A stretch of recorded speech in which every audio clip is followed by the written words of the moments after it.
सद्गुरुदेव भगवान की जय। श्री सद्गुरुदेव भगवान की जय। श्री सीताराम सरकार की जय।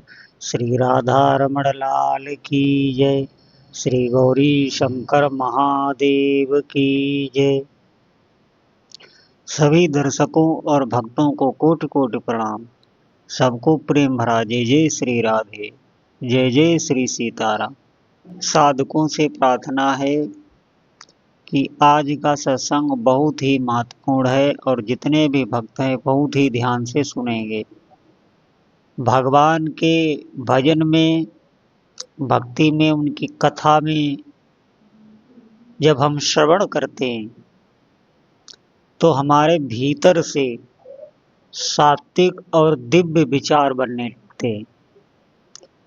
यही सात्विक विचार हमें भक्ति में आगे बढ़ाते हैं और हमारे हृदय को प्रसन्न रखते हैं।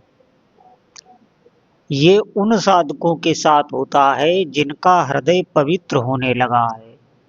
हमारा मन, हमारी बुद्धि पवित्र हो जाए, इससे बड़ी कोई सिद्धि नहीं।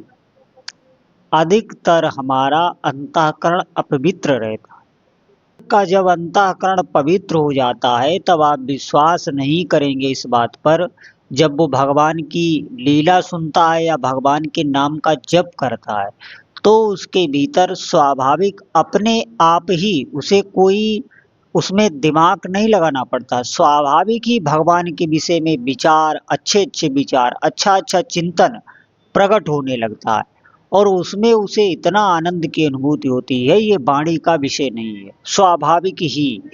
कभी भी उसका हृदय मलिन नहीं होता, कभी भी शोक या किसी भी प्रकार के दुख को वो प्राप्त नहीं होता। दिव्य दिव्य अनुभव।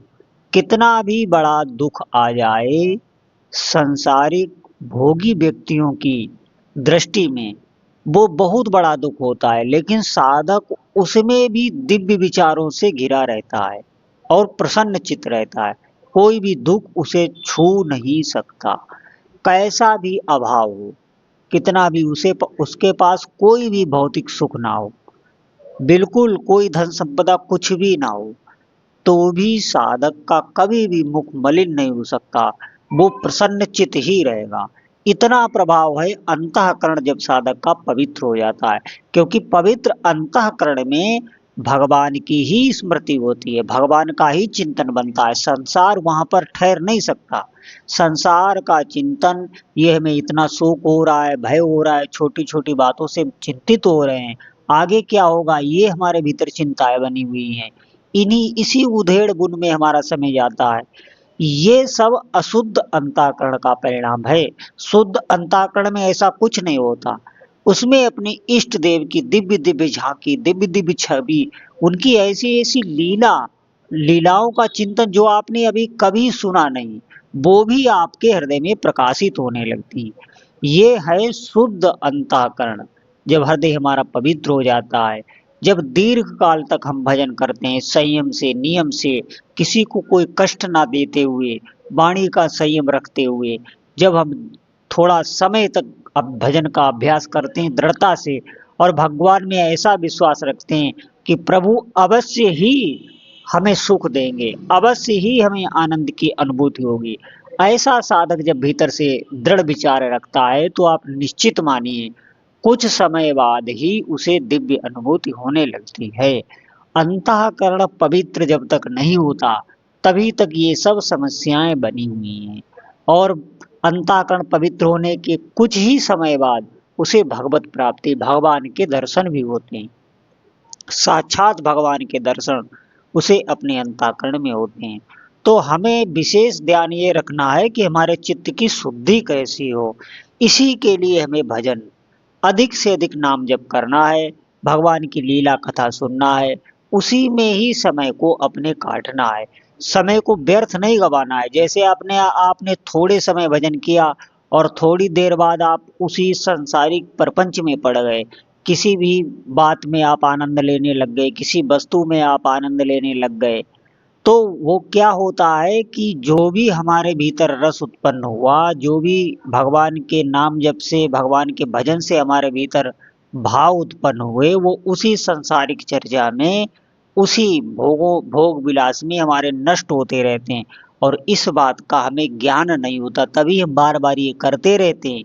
फिर हम दोष देते हैं भगवान के भजन को कि इतना हमें समय हो गया लेकिन हमें कोई दिव्य अनुभूति नहीं हुई, कोई दिव्य आनंद नहीं हुआ। जो ये संत बताते हैं, जो संत वाणियों में लिखा रखा है, शास्त्रों में लिखा रखा है, ऐसा हमें कुछ अनुभव नहीं होता। उसका एकमात्र कारण है कि हम अपनी एकाग्रता को साध के, एकाग्रता का मतलब है आपका भजन में भले ही मन ना लगे लेकिन आप विषयों से थोड़ा दिन दूर रहें, विषयों से दूरी बना के रखें जो शास्त्र विरुद्ध हैं। और जो शास्त्र सम्मत विषय, उन विषयों को आप भोग सकते हैं लेकिन भगवान को निवेदित करके। इतनी सहूलियत हमें दी गई है परमार्थ में, लेकिन फिर भी हम परमार्थ पर चलना नहीं चाहते और हम चाहते हैं सुख। तो सुख आपको संसारिक किसी भी वस्तु व्यक्ति में नहीं मिल सकता। ये बात आप खूब चिंतन करके जब भी आपके समझ में आ जाए, जो भी समय जा रहा है वो व्यर्थ ही जा रहा है, एक एक नाम में आप आगे बढ़ रहे हैं, ऐसा आप अपने भीतर से विचार कीजिए। आप एक एक नाम जप रहे हैं, उस एक एक नाम में आप आगे बढ़ रहे हैं। ये बात आपको अनुभव में नहीं आ रही। जिस दिन आपको नाम में थोड़ी सी रुचि होने लग गई तो बस समझ लीजिए आपका काम बन गया। फिर नाम बढ़ाने में साधक का नाम फिर रोज का रोज उसका भजन बढ़ता है, भजन कम नहीं होता। जैसे तुलसी पिछले पापते हरि कथा न सुआए, जैसे ज्वर के बेगते भूख विदा हो जाए।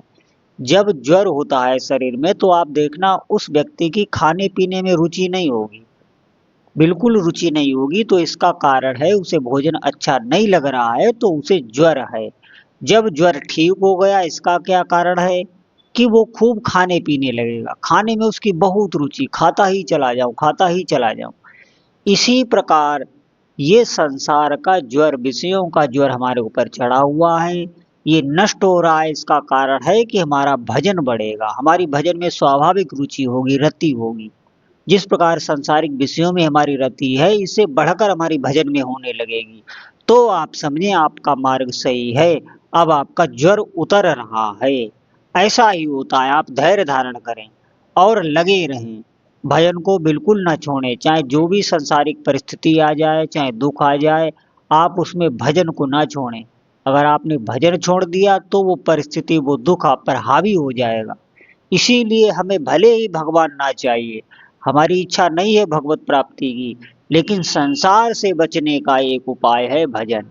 भजन आप चल रहा है आपका, तो संसार का कोई शोक, कोई दुख आपको सताएगा नहीं। दुख आवेगा लेकिन सदा नहीं आपको पाएगा, आप भीतर से हमेशा ही प्रसन्न रहेंगे। इसीलिए सभी भक्तों से प्रार्थना है, भगवान का अधिक से अधिक नाम जप करें, अधिक से अधिक भजन करें। फिर देखें आपके हृदय में जो शांति आवेगी वो अद्भुत होगी, अनंत होगी।